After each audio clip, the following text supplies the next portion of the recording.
Hello, DV here, back with another episode of Solo Mothership RPG Play. Last episode, we went to a salvage opportunity and got an AI core for the jailbreaking of this Hasmos dropship that we're flying, the Merida class dropship. And we successfully done that. However, we discovered that there is a bounty hunter that has been hunting for us.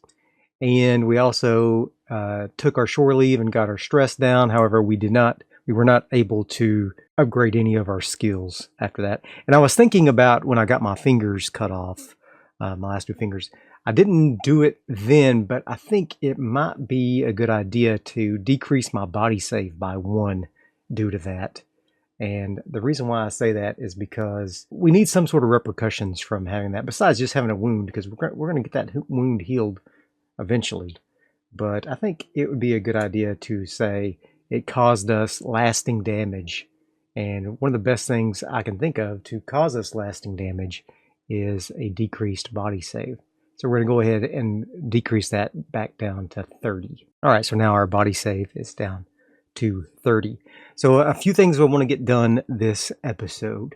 One, we are going to go talk to Dr. Addis and see what they discovered from their research on these dust fly specimens that we brought.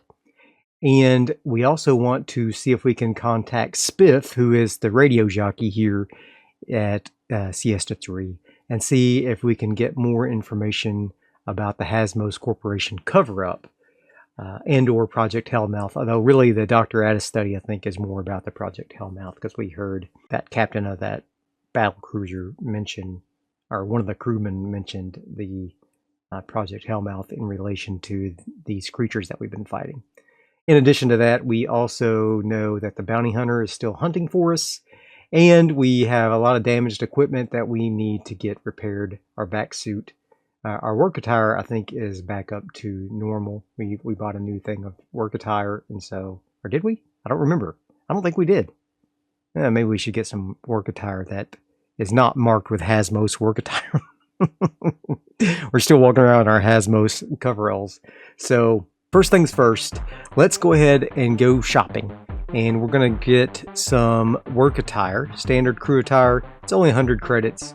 We can afford it for now. We're rapidly burning through our credits because we do not have an income coming in. And so I'm going to go ahead and repair my work attire. Get rid of the old, we're going to burn the old Hasmos clothes.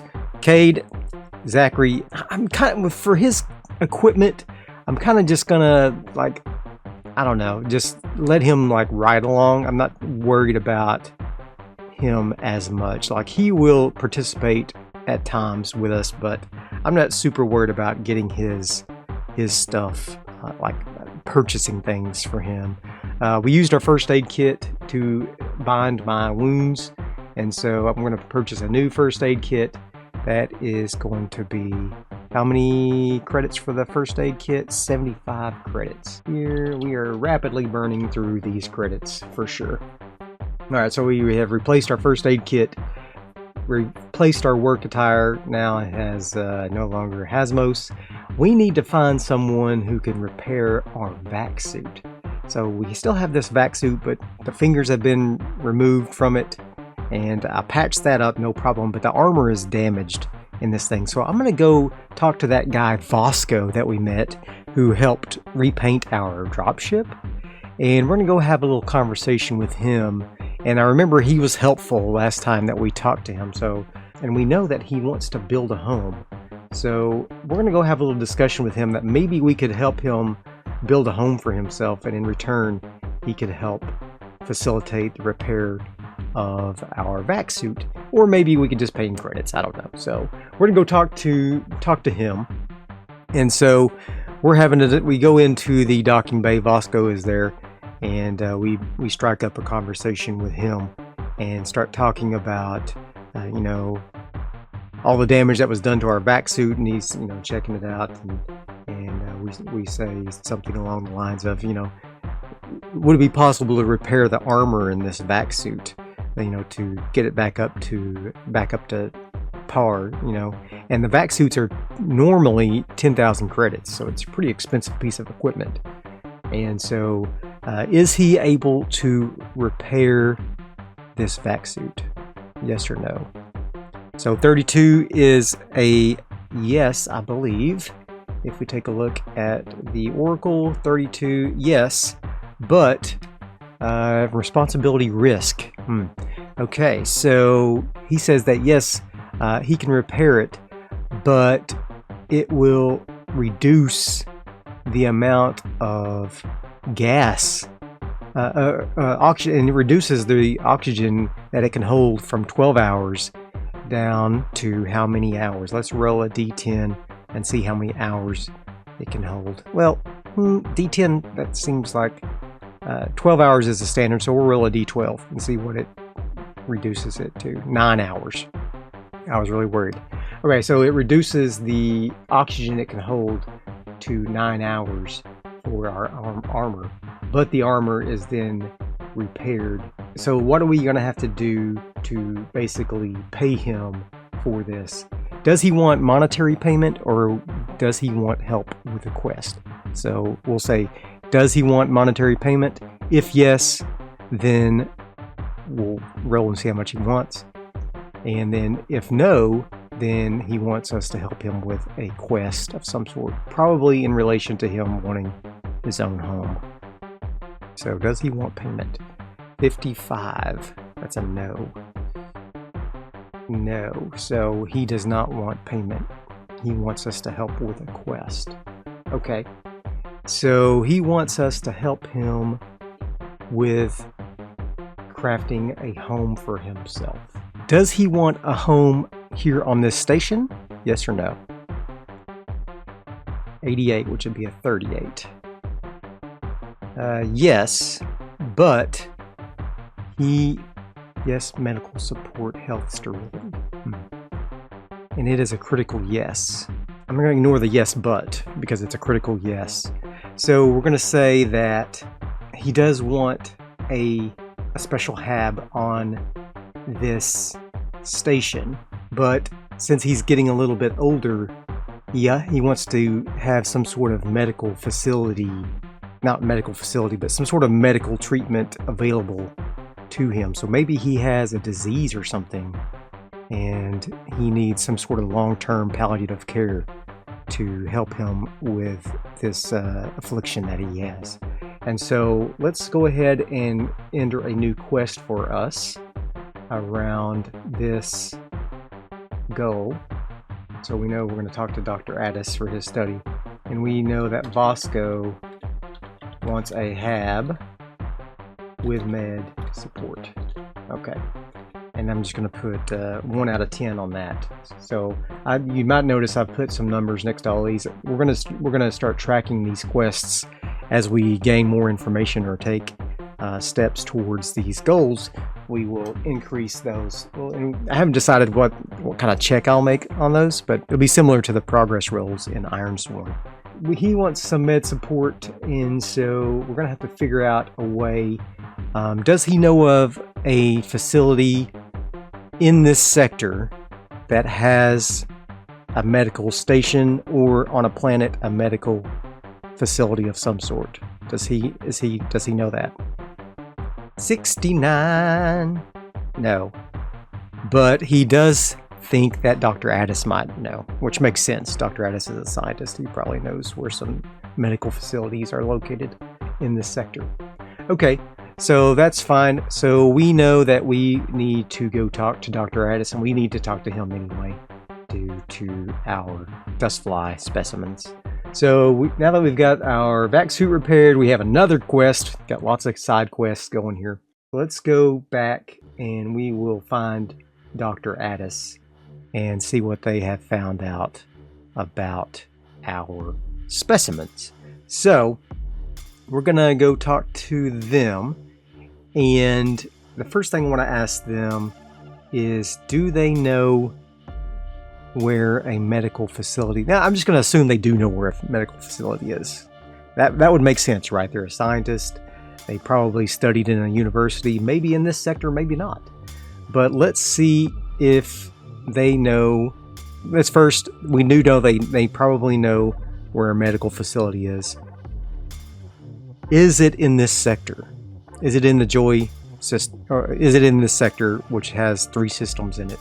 There's 3 systems in this sector. So this is the sector that we are current in, the public sector, and we're currently in this Joy system.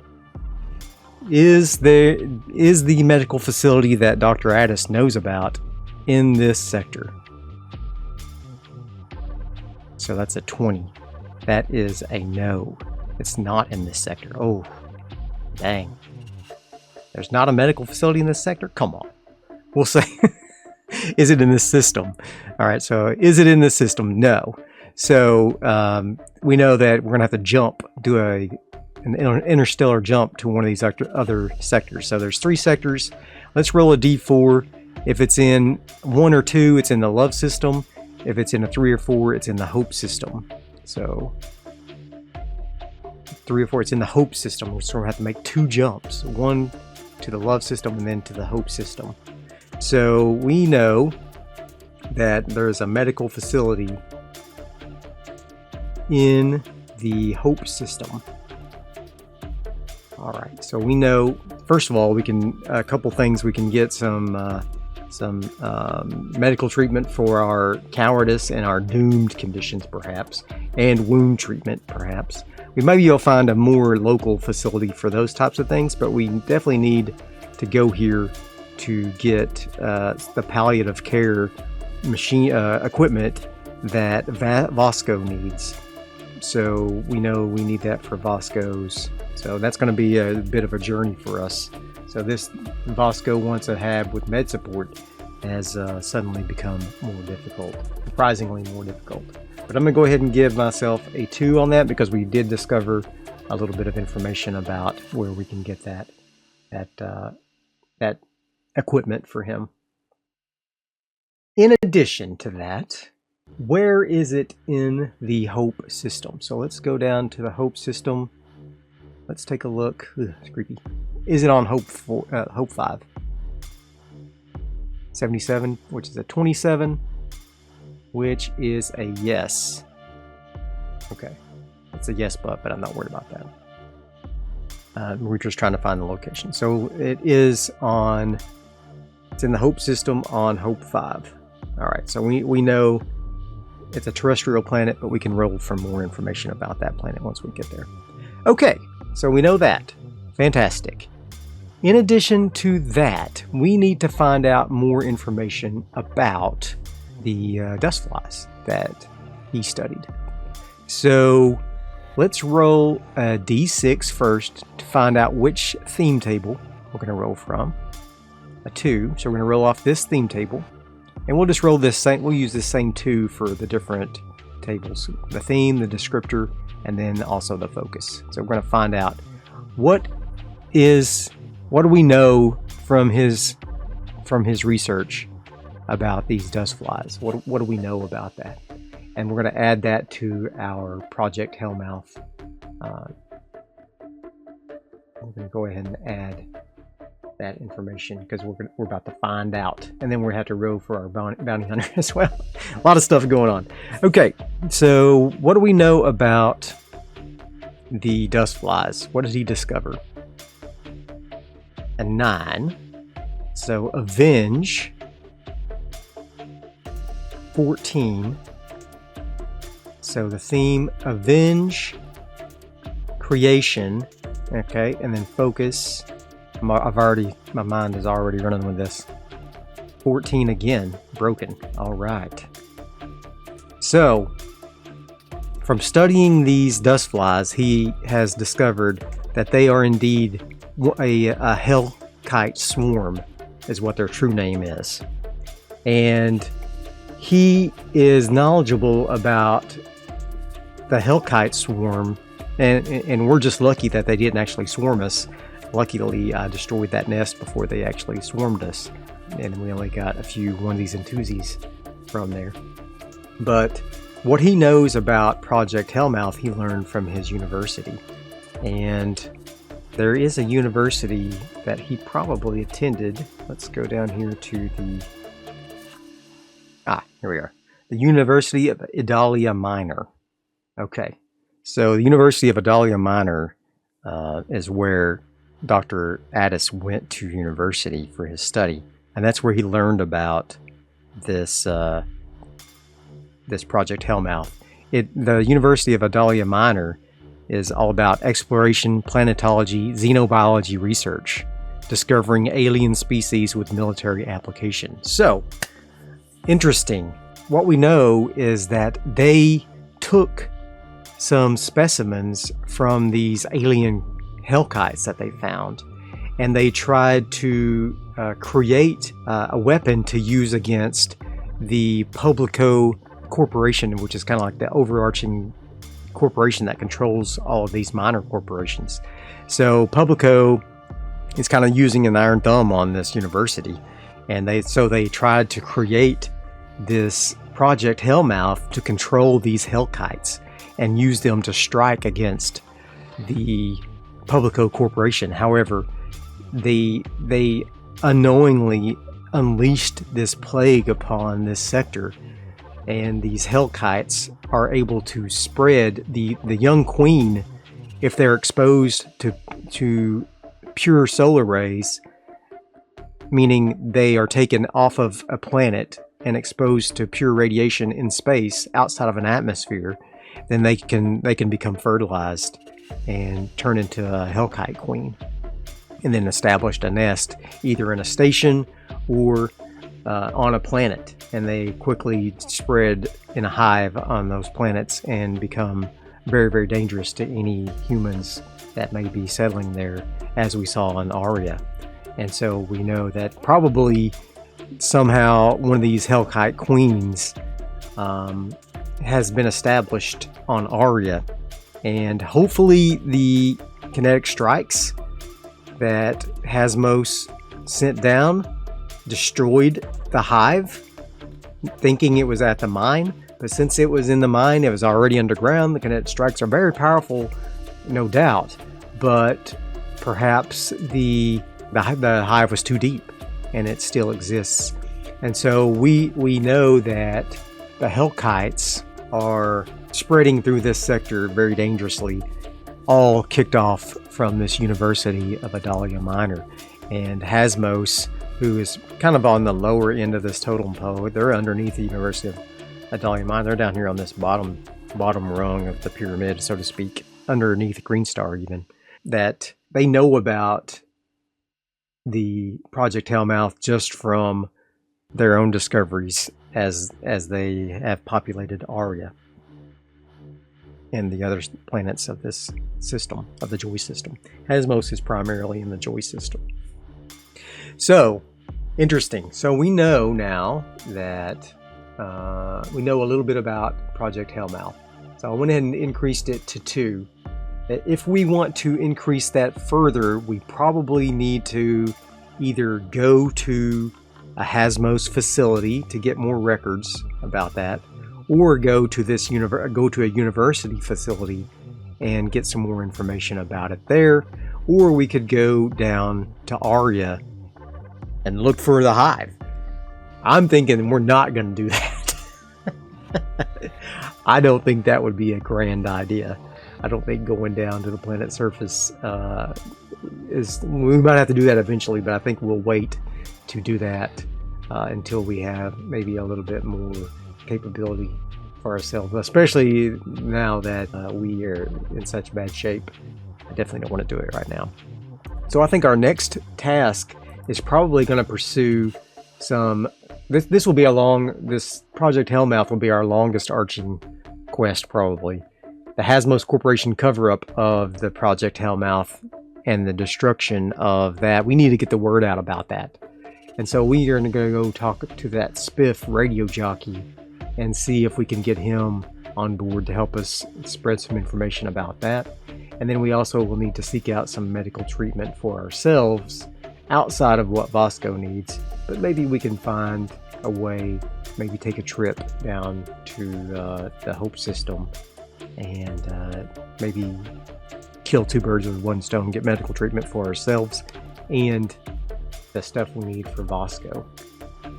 So, in the interim where we were learning all this and getting our shore leave, our 14-day shore leave, what progress did the bounty hunter meet in hunting for us? And if the bounty hunter gets to a 10, he's at a 1 out of 10 right now. If he gets to a 10, that means we'll have a confrontation with this bounty hunter of some sort. He will find us, basically. So what I'm going to do to check and see how he's doing is I'm going to roll an intellect save with our rimwise, and if we get a success, I'm not going to take any stress from that on a failure. On a failure, he will make progress in his journey. But since I'm not doing anything, I'm not going to take stress from that because we don't know that he's getting closer, basically, or it may be a he or she. We don't know.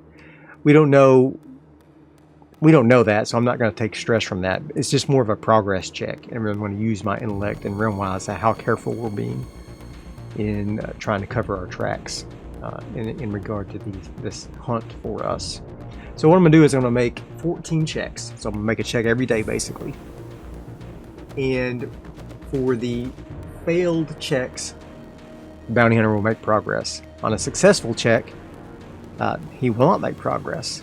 And on a critical failure, he'll make 2 progress. On a critical success, we will take 2 progress off of the counter. The minimum being 0, of course. All right, so first we're going to do 14. Okay, here we go. We're going to roll some checks. Roll first check. A 32 is underneath our 56. So that was a success, but not a critical success. So first check, nothing. Great. Second check. 15. Man, we are rolling good. Third check. 48. Oof. Getting closer, but still good. Fourth check. 22. A critical success. We would normally take 2 off of that, but since we only have 1, that's okay. We'll knock it down to a 0. That's fantastic. Man, we are rolling hot. Dice are coming in hot today. Another success. Fantastic. That's 4. 88. Critical failure, of course. That's 5. Alright, so now we need to go up 2. Of course, we get that after we get our thing. So we weren't as careful as we could have been during our shore leave, and we were calling some friends over the vid phone, and the bounty hunter was keeping tabs on us, on our loved ones, and so they intercepted our message. They didn't hear where we were, but they know that we are still alive and we are in this sector, so they got a little bit closer to finding us. All right, number 6. A 38, a success. Great. Number 7, a 65. That is a fail. And so we are going to go up 1 more tick there. All right, the dice have turned on us. A 6. That's fantastic. That is a success. And an 85. That is another fail. We are on number 9 now. So these days are ticking by here.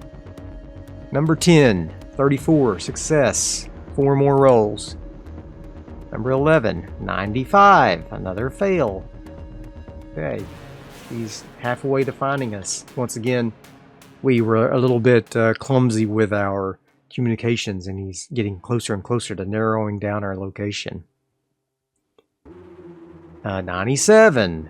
All right. 2 more checks, and he is over halfway to finding us. 57. Oh, barely over our 56.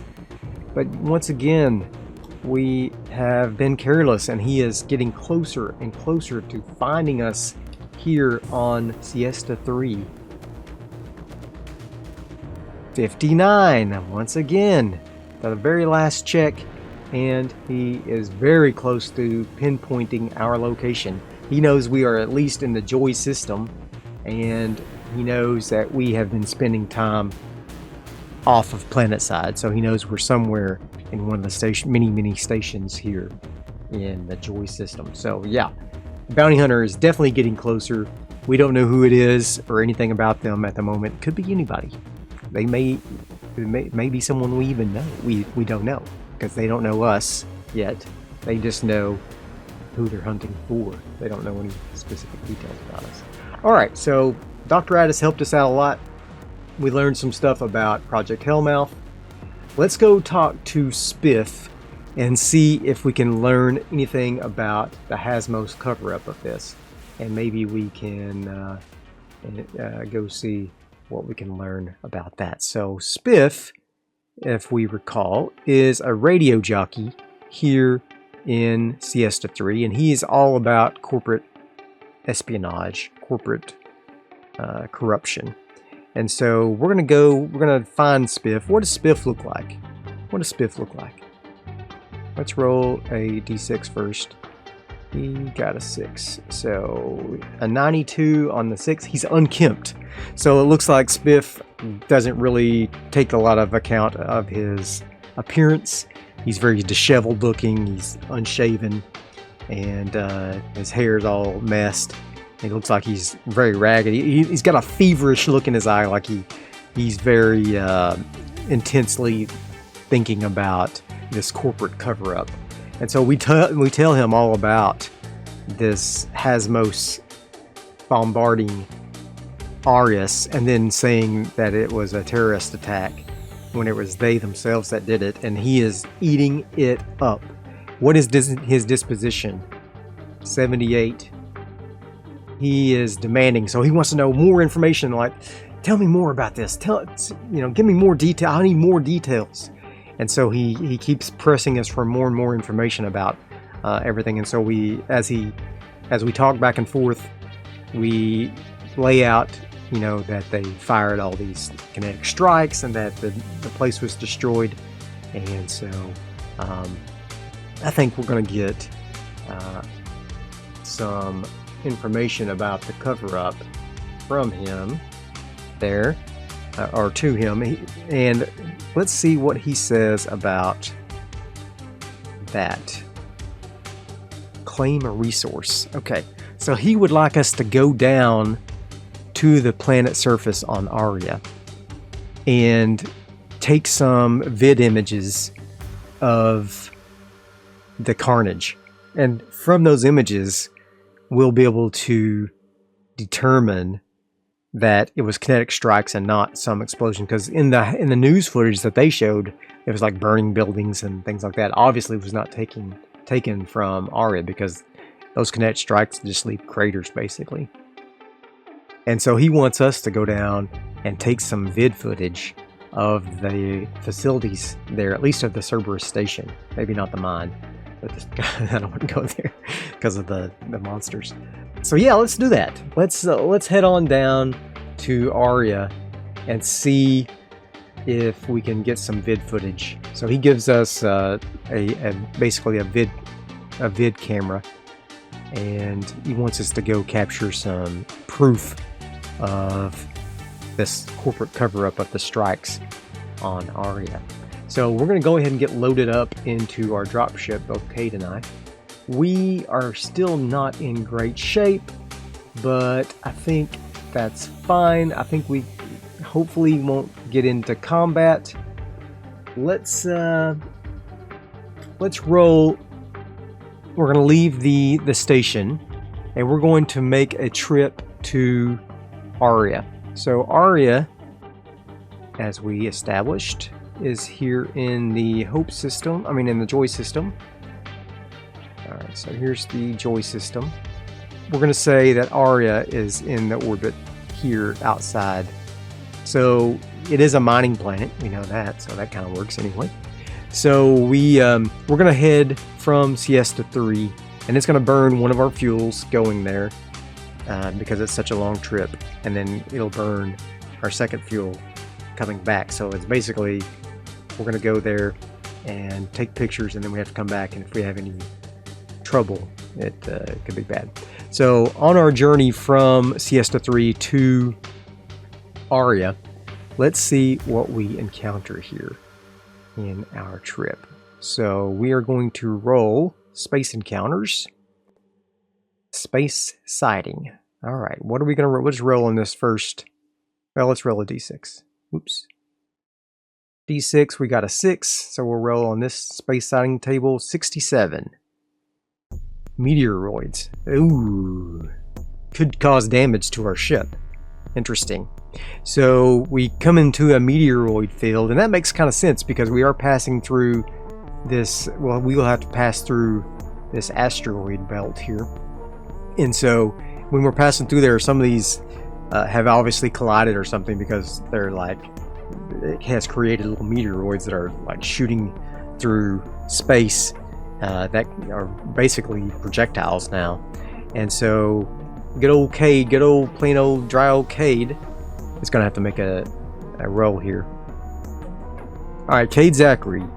He's our pilot. He's gonna have to make a piloting save in order to get us past these asteroids. So he's gonna do a speed check with piloting, and he's going to roll.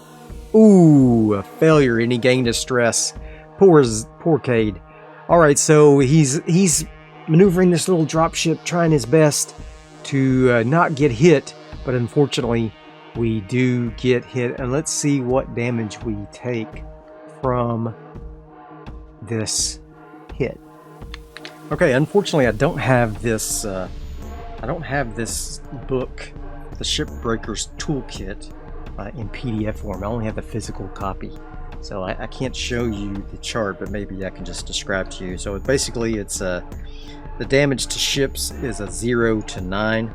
We're going to roll on this damage, ship damage, and we'll see basically what kind of damage we get from this meteorite strike. So we'll go 0 to 9. And let's see, hopefully we get a 0. Yeah! Fantastic. 0. All systems normal. 5x5. Ready to ride. So the meteorites did strike us, but it deflected off our hull without doing any damage. So that's fantastic. Some of the other ones are emergency fuel leak, weapons offline, which we don't have weapons anyway, navigation offline, fire, hull breach, which would be terrible, life support systems offline, radiation leak, dead in the water, which means all systems offline, and abandoned ship. The ship is destroyed and we have to evacuate. So those are the options for the damage for a ship. So, all right, fantastic. So we know that we got through that just fine. Now we are coming down to ARIA, and we're going to say that trip probably took several days to get from Siesta to ARIA. So we're going to go ahead and roll for our friend hunting us. And that's a 5, that's a pass. We're going to do 4 checks. That is a 30, that's a pass. A 95, that's a fail. And a 37, that's a pass. So the bounty hunter is that much closer to us. All right. So we are landing here on ARIA at where the Cerberus station used to be. And what do we see when we come in for a landing here at this location? Let's just roll on the oracles here and see what we see here at the ARIA location. So let's roll another d6 to see what tables we roll on. A 6 again, okay. So we know here at ARIA, what do we see? 24. Disarm. Ooh. And then 6 on the theme. What are we going to roll on the theme chart? 57. Habit. Disarm. Habit.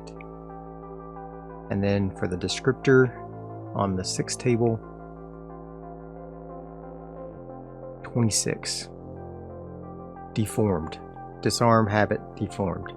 Alright, so when we come down and land at where Cerberus Station used to be, all of the habitats that had been there and the station facility have all been completely destroyed. The place is basically several large craters now with some debris down inside the craters. And so we spend some time videoing the different locations and the habs and everything, and the train tracks that used to run from this station to the mine far away, a few hundred kilometers away, are just a tangled mess that you can see the remnants of. It's just, this whole place is just completely destroyed. Do we see any evidence of the Hellkite monsters? 96, which means a yes. Oh, mama. We do see evidence. Yes.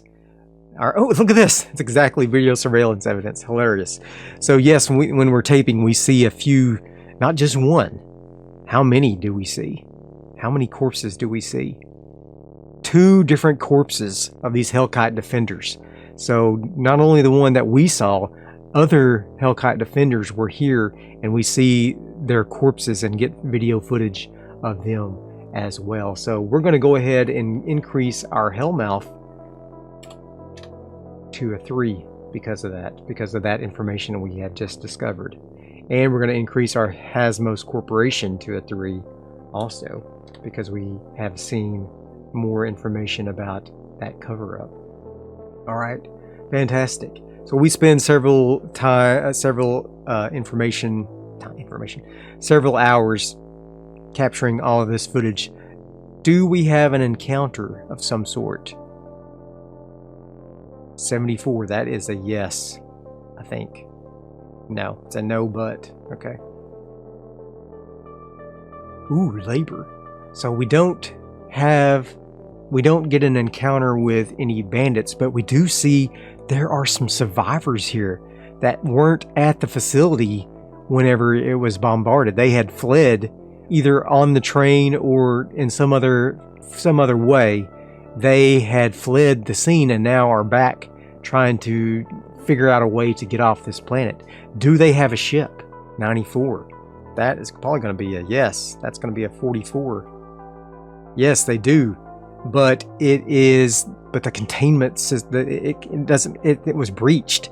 The containment of the reactor is leaking radiation, so they are actually quite ill, and they need medical treatment probably.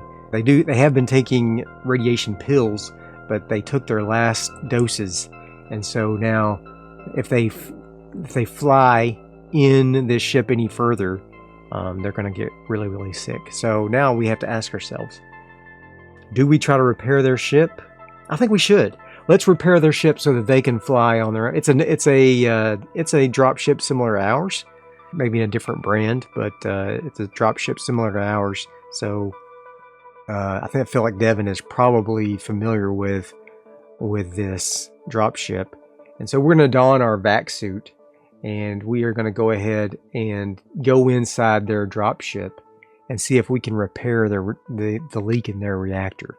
So he does have a mechanical repair of 15 plus his intellect, which would be 56. That's not a bad save at all. So we're going to do a 56, a save. Can we repair that ship? Come on, dice. Yes! 02. Fantastic. So Devon successfully repairs their ship so that the leak is no longer leaking radiation into their ship, and so they should be able to get out of there. All right, so what could they do for a reward for us? Let's see what the old Oracle would say. And so let's see what they might give us from this loot table. All right, so I created this from the stuff that's in the player's guide. I kind of like modified some of these and created this little loot table. So let's see what they gave us. 88. Dang, and it's a critical success on that. A corporate key card, unmarked. Access to what? Well, I'm going to change that a little bit since it's a critical success, and I'm going to say that it is a Hasmos key card, an access card to the Hasmos Sea Station where we used to live. And we can use that to go, if we can sneak in, we can maybe get some more information about the Hasmos Corporation and what they've been doing to cover up that. So I'm going to go ahead and increase that to a 4, and I'm going to add in our corporate key card there to our stuff that we have. Fantastic. That's an excellent win. So these people are indeed Hasmos employees, so that makes sense. Maybe one of them does have this Hasmos access card. So they're very thankful for our help, and they are able to leave, and we are going to successfully get that. Now, during all of this hubbub, does the bounty hunter track us further? We got to get below a 51. 2, yes, okay. They did not track us down to ARIA. All right, fantastic. So we are going to go ahead and take back off of the planet, and let's head back to the station to refuel, and then we can decide if we're going to go to Hasmos, or if we want to try to hitch a ride. We can pay for a journey to the medical facility and see what happens. So let's take this footage back to Spiff and see what happens. All right, so we're going to make our journey, and I'm going to do another space encounter. We're going to roll a d6 to see what tables we get. Number 4. All right, space sighting. Roll our d10s and 11. A stellar object. What kind of stellar object do we see? And we rolled on the 6, so that would be an 07. A dull red star burning an element other than hydrogen. That's boring. I'm going to reroll. I don't want that. Basically, we see instead. Well, I'm not going to reroll. Let's see if I can turn that into something. So, oh, okay. I got an idea. When we're flying back, the sun of this system has a solar flare that sends out an EMP wave and hits our ship. And when it does it activate the AI core that was used to jailbreak this ship?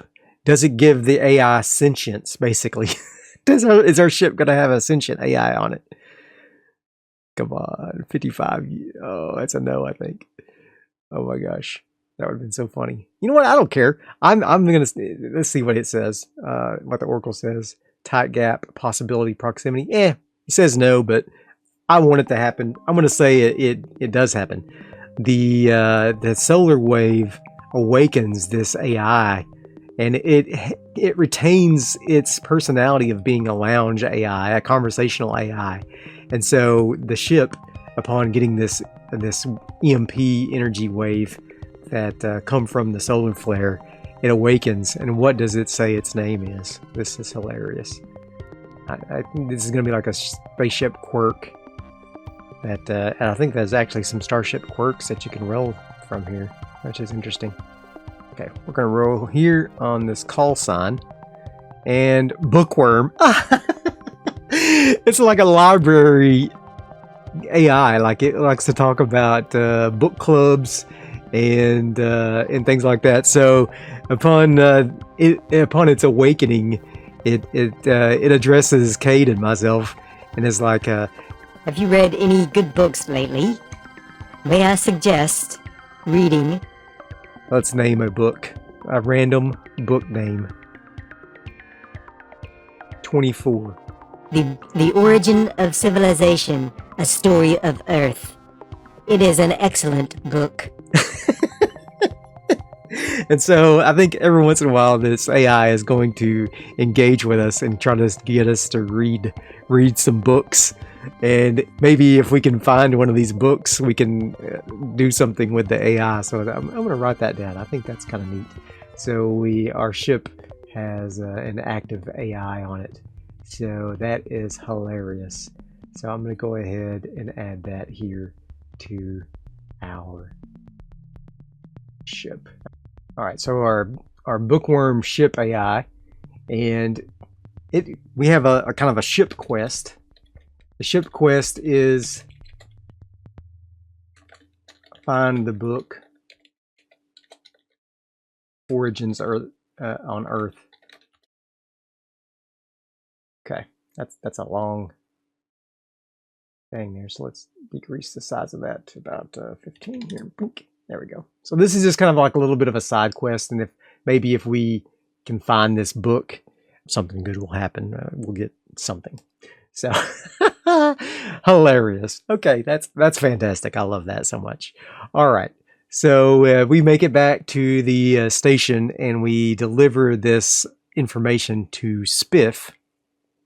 And let's see what old Spiffy has to say about this. So we give him the evidence and 62 powerful people. Oh, so he talks about the uppers of Hasmos military group and how they are using this not only to cover up Project Hellmouth, but also that they're using it as a little bit of a military coup. So they have increased their military presence in the system due to using this excuse of terrorist activity. So they're kind of cracking down on the Rim Space Liberation Front and the Siesta 3 automation station or autonomy station. They're going to use that as an excuse to further their military iron rule of this system, of the Joy system. So that is interesting. All right, so we're gonna go ahead and increase that. Well, that was a pretty good revelation. I'm gonna increase that to 6. And I think in order to finish this quest or the Hasmos cover-up, we're gonna have to sneak in to the Hasmos station and see if we can use our Corp key card to basically hack their system and get that final piece of information we need to bring this quest to a close and basically blow the cover of this cover-up. So we'll work in conjunction with this Spiff and see what we can do to blow the lid off this cover-up and let the system know that Hasmos is corrupt and are basically trying to control the narrative. So I hope you have enjoyed this episode of the Devon Valentine story. If you did, be sure and hit that like button if you want to see more, and I will see you guys next time. Bye.